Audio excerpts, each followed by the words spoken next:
Everyone received gifts except me. Mom laughed. Oh, we forgot to give you yours. Did they expect me to cry? I smiled. It's okay. Look what I gave myself. The room fell silent when they saw it. My name is Leah Kim. I'm 31 years old, and 5 years ago I left Seattle without looking back. I worked as a back-end developer for a cybersecurity company that had contracts with major banks and government agencies. I wasn't just good at what I did, I was indispensable. I solved problems that other teams couldn't even describe. But outside of work, it was as if I didn't exist. At least, not to my family. We hadn't spoken since 2016, so when my phone vibrated on a quiet Wednesday in October 2023, I was surprised to see my cousin Rachel's name. She was the only one who had my new number. Leah, she said softly, your parents are trying to contact you. They want you to come home for Christmas. I sat slowly on the edge of the bed in my small Brooklyn apartment. Now? I asked. After all these years? They've been asking about you, Rachel said. It seems like they're serious this time. I hung up and stared at the wall. I hadn't thought about my family for months. Years, actually. But the memories came back quickly. I was always the odd one out, never the favorite. I remembered when I was 13 years old, sitting in a cold office chair with my knees to my chest while Dr. Patel, my childhood psychologist, told my parents clearly, Leah's problems don't come from isolation. They come from being ignored. My mother scoffed, we love all our children equally. But I knew it was a lie.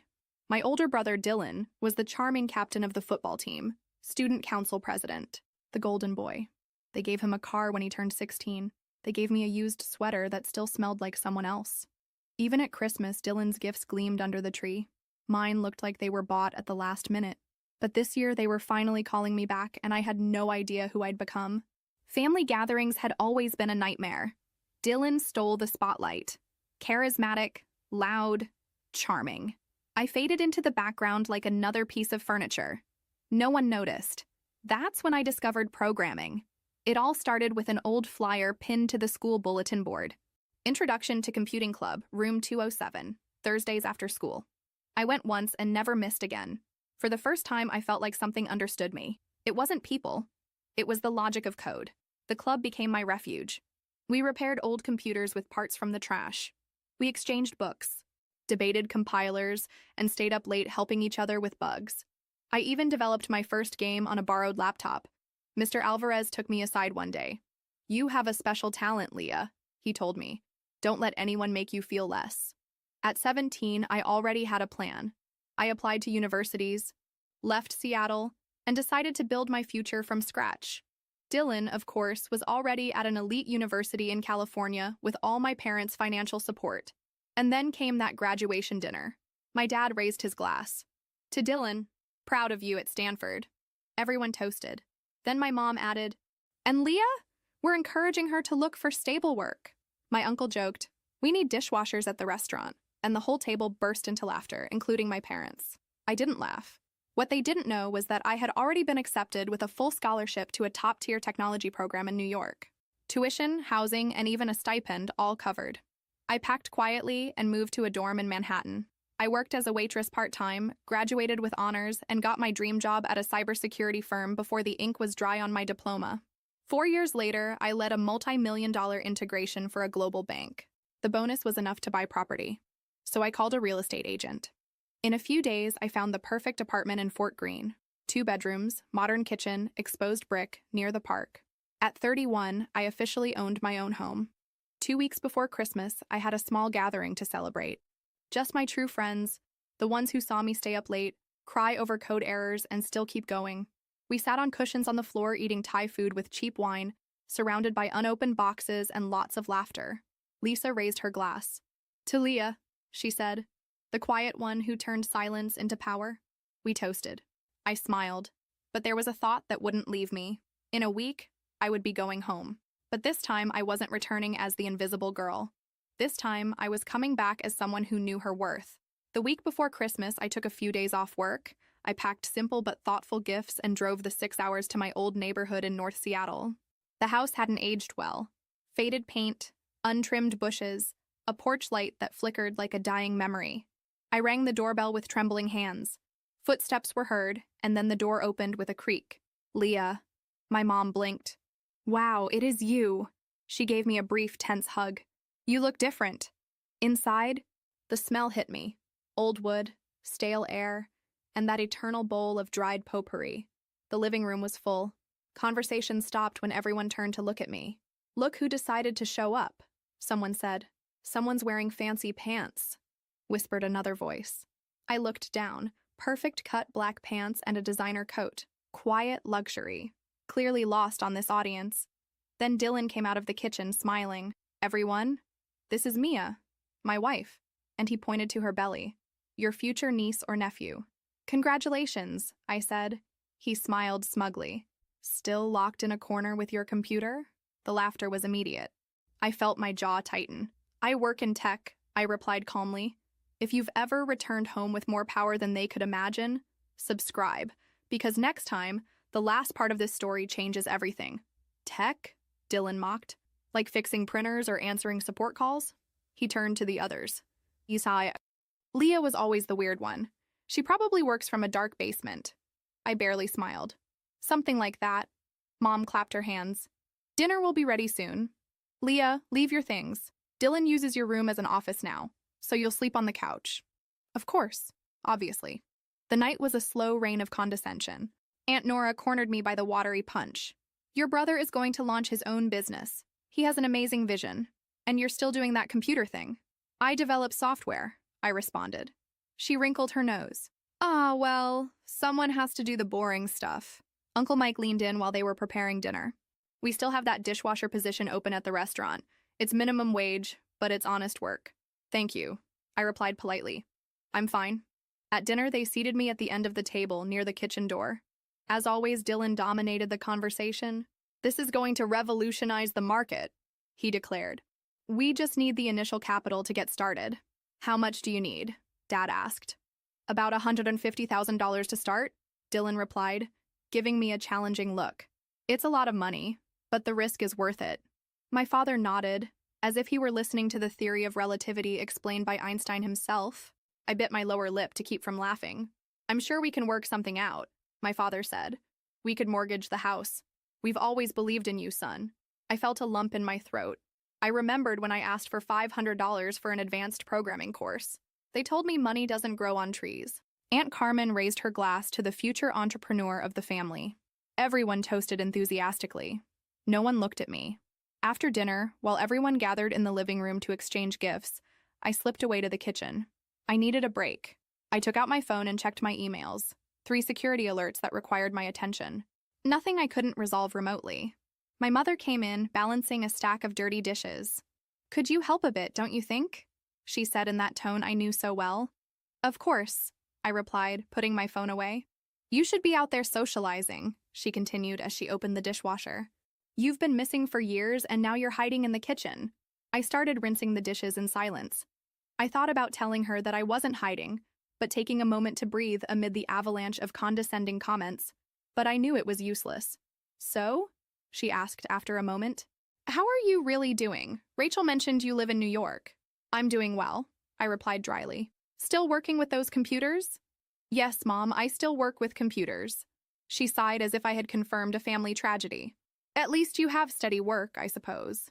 At that moment, Dylan entered the kitchen with an empty wine bottle. He left it on the counter without even looking at me. Mom, we're opening the gifts. Everyone's waiting. She immediately dried her hands. Of course, honey. And then, as if remembering my existence, she added, Leah, finish with the dishes and come when you can. I watched as they left together, talking animatedly about the latest gift Dylan had bought for Mia. Something broke inside me. It wasn't the same old slights. It was the bitter confirmation that despite the years, nothing had really changed for them. I was still the same invisible girl. I finished with the dishes and slowly made my way to the living room. Everyone was sitting in a circle, surrounded by shredded wrapping paper and shiny ribbons. My father was wearing a new sweater, obviously a gift from Dylan. My mother was admiring a necklace hanging from her neck. The aunts and uncles were exchanging cards with pleased smiles. I stood in the doorway, observing the family scene that had always made me feel like an outsider. The small bag with the gifts I had brought remained untouched next to my suitcase. Dylan saw me and smiled smugly. Ah, Leah, we're almost finished. Did you bring something for the family after so long? All eyes fixed on me. I felt the blush rising up my neck. Yes, I answered, approaching to take my bag. I brought a few things. I began to distribute my gifts. A cashmere scarf for Mom, a book on the history of navigation for Dad, his only passion besides Dylan, a tea set for Aunt Carmen, and so on. Small but carefully chosen gifts for Dylan and Mia. I had brought a handcrafted musical mobile for the baby. Thank you, my mother said, examining the scarf with bewilderment, as if it were an alien object. It looks expensive, Aunt Nora commented, gently touching the material. It was nothing, I replied. Dylan unwrapped the mobile and looked at it confused. It was made by children in a workshop. It's handcrafted from an artist's collective in Brooklyn, I explained. Each piece is handmade. He let out a nasal laugh. Sure, very New York. We prefer practical things, right, Mia? His wife nodded automatically, though I could see her eyes lingering on the carved pieces of the mobile with genuine interest. Well, my father said, checking his watch, I think we're done with the gifts. Everyone received gifts except me. Mom laughed. Oh, we forgot to give you yours. Did they expect me to cry? I smiled. It's okay. Look what I gave myself, I said, taking out my phone. I opened an app and showed photos of my apartment in Fort Greene. The room fell silent when they saw it. That's yours? My mother asked, leaning in to see better. Yes, I bought it 3 months ago. I replied naturally, swiping to show more photos. 2 bedrooms, renovated kitchen, near the park. Dylan let out a forced laugh. You must be up to your neck in debt. Not really, I replied. I paid for most of it outright. The company gave me a pretty generous bonus last year for an integration project I led. Bonus? My father frowned as if the word was new to him. What kind of integration? Uncle Mike asked, surprising me with his genuine interest. Banking security, I explained. I developed an authentication protocol that's now used by several international banks. An uncomfortable silence settled in the room. I could see the confused expressions, the exchanged glances, the general bewilderment. But suddenly, someone else spoke. It was my Aunt Carmen, the youngest of my mother's sisters, always somewhat marginalized herself. You work for a bank? She asked. Not exactly, I replied. Our company develops security systems that banks implement. I'm the technical lead for the back-end team. Dylan snorted. And what does that really mean? It means, Uncle Roberto intervened, that your sister probably makes more money than you'll see in your lifetime. His comment surprised me. Roberto had always been the quiet one, the one who observed from the corners at family gatherings. I didn't know he understood technology. Roberto looked at me with a discreet smile. My nephew works in tech too, he explained. He always talks about the people revolutionizing digital security. He mentioned your name once, but I never connected the dots. My name? I asked, confused. Leah Kim, the architect behind the Kim Out protocol, right? The one that solved the vulnerabilities in 2-factor authentication systems. I felt my heart race. Yes, that's my work. The expression of disbelief on my father's face was priceless. Are you saying Leah is famous? In certain circles, Roberto replied. My nephew says the best security developers in the country know her work. Dylan stood up abruptly. I'm going for more wine, he muttered, clearly uncomfortable with the turn the conversation had taken. My mother seemed genuinely puzzled. But you never told us. You never asked, I replied simply. The silence that followed was different. It was no longer the uncomfortable silence from before, but one loaded with realization, uncomfortable truths finally faced. Cousin Rachel, who had remained quiet all night, finally spoke. I always knew you'd go far. Leah, since we were kids. I smiled at her gratefully. She had been the only one who really saw me in those years. My father cleared his throat, visibly uncomfortable. Well, we always knew you were smart. We were just worried that, well, that you were alone with your computers. I have friends. Dad, I said calmly. Good friends.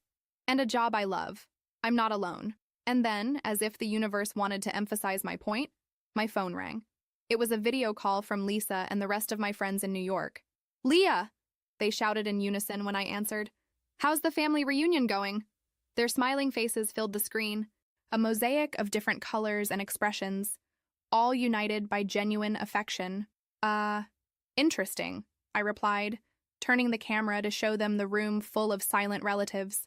Hello, Leah's family, Lisa greeted cheerfully.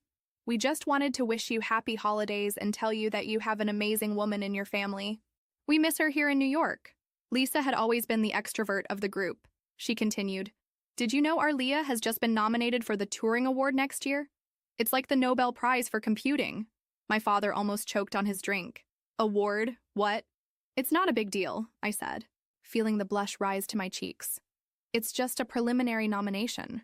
Just a nomination? Lisa rolled her eyes dramatically. Derek, you tell them. Derek, my colleague and friend since college, adjusted his glasses with that nervous gesture so characteristic of him. Leah's nomination is a great achievement. Her work in quantum cryptography has revolutionized the field. Few developers achieve this recognition before 40. I saw my mother slowly sink onto the sofa, as if her legs could no longer support her. I quickly said goodbye to my friends, promising to call them later and put my phone away. The silence in the room was deafening. Dylan returned with the wine, clearly having heard part of the conversation from the kitchen. His expression was a mixture of disbelief and something I had never seen on his face when he looked at me. Grudging respect. Pour me some of that wine, would you? I asked with a slight smile. For the first time in my life, he did what I asked, without sarcastic comments. The conversation for the rest of the night was different. The questions now were directed at me, not Dylan. How exactly did my work function? What did quantum cryptography mean? Was it true that banks depended on my systems? I answered patiently, simplifying complex concepts, watching as my family's eyes widened with each explanation. Even Dylan listened attentively, though he pretended to be more interested in his phone. When I finally decided to go to sleep, my mother stopped me in the hallway. Leah, wait, she said with a faltering voice. Dylan can sleep on the couch. You take your old room. I shook my head. I'm fine on the couch, Mom. But now we know you're important, she insisted, and the transparency of her change in attitude almost made me laugh. I was always important, Mom, I replied softly. You just didn't see it. I left her standing there in the hallway, digesting my words. That night, lying on the uncomfortable couch, I checked my work emails. On my phone was a notification from a Swiss bank interested in implementing our protocol. Another professional success that would go unnoticed by my family until it was too big to ignore. But I no longer cared. I hadn't come seeking their approval. I had come to close a chapter, to face the ghosts of the past. And in a way, I had succeeded. The next morning, breakfast was a surreal experience. My father served me coffee without my asking. My mother offered me the last muffin. Dylan asked me with genuine interest about trends in cybersecurity. You know, he said while buttering his toast, maybe you could advise me on security for my startup. I could, I replied, sipping my coffee. What exactly is your business about? Dylan explained his platform for connecting local delivery services with independent restaurants. It wasn't revolutionary, but it had potential.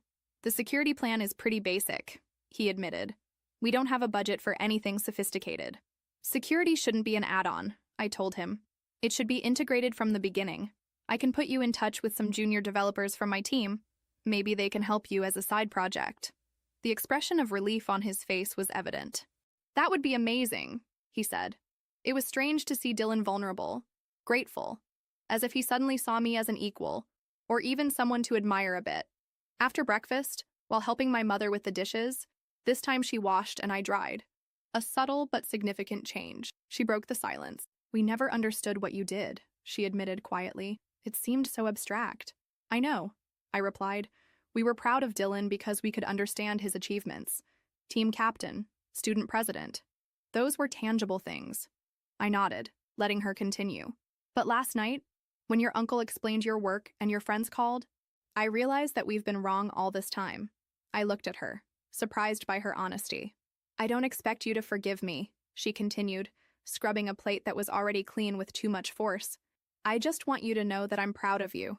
Late, but proud. The words I had always wanted to hear. But curiously, I didn't need them as much as before. Thank you, Mom, I replied simply. Later that day, as I was packing to return to New York, my father appeared at the door of the living room. Your mother told me you bought your apartment, he commented casually. I nodded, folding a sweater. And that award your friends mentioned, is it important? Quite, I replied. But as I said, it's just a preliminary nomination.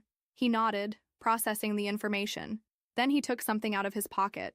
It was a small package awkwardly wrapped in crumpled gift paper. We forgot to give you this. This? Last night, he said, holding it out to me. I took it cautiously and unwrapped it. It was an old framed photograph. Me at 16, sitting in front of a computer at the school science fair. I remembered that day. I had won second place with a pattern recognition program I had developed on my own. No one from my family had attended. I kept it. my father said in a tone I couldn't decipher. I always knew you were special, in my way. I didn't know what to say. Years of indifference weren't erased with a late gesture, but it was a start, I guess. Thank you, Dad, I finally said. When I finished packing, I found Dylan on the front porch, sneaking a cigarette, like when we were teenagers. I didn't know you still smoked, I commented, putting my suitcase on the ground. Only when I'm nervous, he admitted. Mia would kill me if she knew. We stood in silence for a moment, contemplating the neighborhood, asleep under the weak winter light. I always envied you, you know, he said suddenly. I looked at him, sure I had misheard. What? I envied you, he repeated, exhaling a cloud of smoke. You knew what you wanted from a young age. I just did what was expected of me. But you were the favorite, I pointed out. The center of attention. He shrugged. Attention isn't always freedom, Leah. You built your own path. I just followed the path they laid out for me. I had never considered things from that perspective. To me, Dylan had always been the privileged one, the adored one, while I struggled to be seen. I never thought he might feel trapped in his own role. It's not too late to find your own path, I told him. He smiled ironically. With a baby on the way and a mortgage? Maybe. But at least now I have a successful sister who can give me business advice. His tone was light, but I detected a genuine respect that had never been there before. My taxi arrived shortly after. The farewell was less awkward than I had expected. My mother hugged me longer than necessary, whispering a "come back soon" that sounded sincere. My father gave me a handshake that awkwardly turned into a brief hug. The aunts, uncles, and cousins said goodbye with a new interest in keeping in touch. Dylan walked me to the taxi. Good luck with the nomination, he said. Really? Thanks, I replied. I'll send you the contacts for your startup when I get back to New York.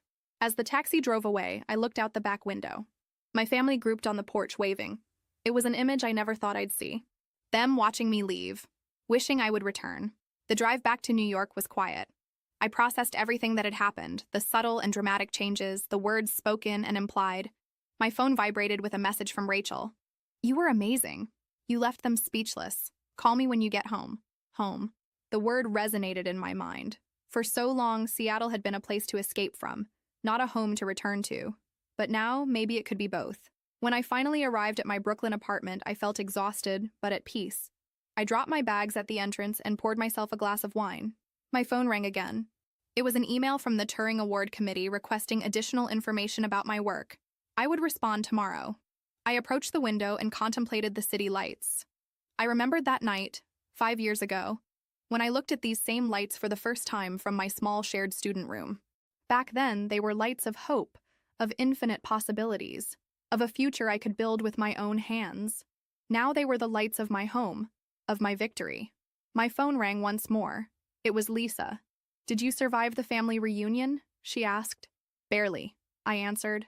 More than that, I replied, sipping my wine. I think they finally saw me. It was about time, she said with a warm laugh. Are you coming to our post-Christmas dinner tomorrow? Derek is making his famous risotto. I wouldn't miss it for anything. After hanging up, I opened my laptop and reviewed some code I had left pending before the trip. Everything seemed in order. The security system I had designed worked perfectly, protecting the data of millions of people without them even knowing it. It was strange to think that my silent work had more impact on the world than any grandiose speech or flashy title. Maybe that was the lesson. True power isn't always loud. Sometimes, like the code I wrote, it operates in the shadows, structuring the world in ways that few can see, but all experience. My apartment was quiet, but I didn't feel alone. The memories of the last few days danced in my mind like snowflakes. My father's surprised face, my mother's awkward hug, the reluctant admiration in Dylan's eyes. And for the first time, I didn't feel like the invisible girl begging to be seen. I felt like the woman I had always been, strong, capable, valuable. I opened the small package my father had given me. The science fair photograph transported me to that day. I remembered the excitement of seeing my program working perfectly, the pride when the head judge congratulated me on my innovation. I also remembered the empty chair where my family should have been, and how Mr. Alvarez had taken me for ice cream afterward to celebrate my second place. I placed the photograph on my bookshelf alongside my diplomas and professional recognitions. Not as a reminder of what I had missed, but as a testament to how far I had come since then. My cell phone vibrated with a text message. It was Dylan. I talked to Mia about what you said. You're right. It's not too late to find my own path. Thanks for the advice, little sis. I smiled reading those words. Little sis. I couldn't remember the last time he had called me that. Without a mocking tone, I replied, anytime. The contacts for your startup will arrive tomorrow. Then I added, and hey, congratulations again on the baby. You'll be a good father. Because despite everything, I believed it. Dylan wasn't perfect, but he wasn't the villain I had built in my mind all these years. He was just a man trapped in others' expectations, just as I had been trapped in invisibility. That night, I slept deeply, without the restless dreams that used to haunt me after thinking about my family. The next morning, I woke up with renewed energy and a clarity I hadn't felt in a long time. As I was preparing my coffee, I received an email from an unexpected sender. My mother. The subject simply said, "Your room." I opened it with curiosity. There was a brief, "Leah, we're thinking of renovating your old room. It will no longer be Dylan's office. We want you to have a place here when you come to visit. What color would you like for the walls?" Mom. I stared at the screen, moved by this small but significant gesture. It wasn't an elaborate apology or a grand declaration. It was something more valuable, an acknowledgement of my place in the family, a space reserved for me. I replied, "Mint green. That would be nice." "Thank you, Mom." Then I added a postscript. "I'll be in Seattle for a conference in March. I could stay a few extra days." I sent the email and stood looking out the window. Outside, New York was beginning to wake up under a gray winter sky. My phone rang with a notification from work. They had approved my proposal for the new security protocol I had been working on for months. I smiled. Life continued with its daily challenges and triumphs. But something fundamental had changed. I no longer carried the weight of the ignored child. I had left it behind along with the resentment and pain accumulated over years. It wasn't about my family finally recognizing my value. It was about me recognizing it first and building a life that reflected that truth. The rest, as a programmer would say, was just redundant code. My phone rang again. It was a reminder for the team meeting at 9 in the morning. The technical lead had to be present and prepared. I finished my coffee, closed my laptop, and took my coat. It was time to return to the work I loved with the people who valued me in the city I had chosen as my home. In the elevator, a neighbor greeted me cheerfully. "Merry Christmas, Leah. How was the visit to your family?" I thought for a moment before answering. "Revealing," I said finally. "Very revealing." As I walked through the streets of Brooklyn toward the subway station, I felt a new lightness in my steps. The gray sky above my head was beginning to open, revealing patches of bright blue. A new day, a new beginning. In my pocket, my phone vibrated once more. It was Rachel. "You know what? I think you should come for New Year's too." The look on everyone's faces when you told them about your work was priceless. Also, your Uncle Roberto wants to introduce you to his nephew, the one who works in tech. He says you're his hero. I smiled. Maybe I would. Or maybe I'd invite Rachel to New York to show her my world. The possibilities stretched out before me like lines of code waiting to be written. While waiting for the train, I reflected on the strange journey my life had been, from the invisible girl in Seattle to the respected woman in New York, from imposed silence to my own voice, from family rejection to professional recognition, and now perhaps toward a reconciliation I never thought possible. The train arrived with a metallic roar, pulling me from my thoughts. The doors opened and I entered, mixing with the human tide of morning workers. In my mind, the pieces of the new security protocol were already beginning to fit together like a complex but fascinating puzzle. I was good at what I did. I was valued for it. And now, for the first time, I felt that these truths resonated in both my professional life and my personal story. The train moved forward, roaring through the tunnels, taking me toward the day that was beginning, toward the future I had built with my own hands, line of code by line of code, a future that was no longer defined by what I lacked, but by everything I had achieved. And that, more than any belated family recognition, was my true victory. 3 months later, as I was packing for my trip to Seattle, I received a notification that would change my career forever. I had been selected as a finalist for the Turing Award. My team organized an impromptu celebration at the office. Cheap champagne in plastic cups, sincere hugs, and a card signed by everyone. "We always knew you were exceptional," my boss told me, raising his glass. "The world is simply taking time to realize it." That night, as I finished packing, I called my parents to confirm my arrival. "I have news," I told them. After the initial greetings, I told them about the nomination, explaining in simple terms what it meant in my field. "I don't know if I'll win. It's like winning an Oscar. But for computing," I tried to simplify. There was a moment of silence on the other end of the line. Then I heard my father's voice, husky with emotion. "I always knew you were special, Leah," he said, "since you were little." It wasn't true, of course. He had never known it. Or if he had sensed it, he had never shown me. But now he wanted to believe it. And I wanted to let him. "Thank you, Dad," I replied simply. "Your room is ready," my mother interjected. "Mint green, as you asked. And I cleaned your old desk. I thought you might want to work a bit while you're here." The gesture moved me more than I expected. It wasn't just a painted room. It was an acknowledgement of who I was now. "That would be perfect," I said. "Dylan and Mia are coming for dinner on Sunday," my mother continued. "They want to show you the baby's ultrasounds, and your Uncle Roberto insists that you meet his nephew." I smiled. Life takes curious turns. 5 years ago, I had escaped from Seattle vowing not to look back. Now I was returning, not as the invisible girl desperate for approval, but as a confident woman, recognized in her field, mistress of her destiny. "See you tomorrow, then," I said goodbye. As I hung up, I looked around my Brooklyn apartment. The modern, clean spaces, the view of the city that never sleeps, the technical books stacked next to science fiction novels. All this was my home, my refuge, the place I had built for myself. But maybe, just maybe, I could also start to feel at home in other places. In a mint green room in North Seattle, in the awkward but honest conversations with my family, in the small reconciliations that day by day were healing old wounds. My phone rang one last time that night. It was a message from Dylan with a photo attached. It showed a small office decorated with plants and a modern desk. "My new workspace," the message said. "Following your advice about starting small but dreaming big. Do you think it will work?" I replied, "It's a good beginning, and that's all you need." Because if I had learned anything on my journey, it was that beginnings, however small, contain the potential for extraordinary transformations. Like a simple line of code that can change an entire system. Like an invisible girl who can become a woman impossible to ignore.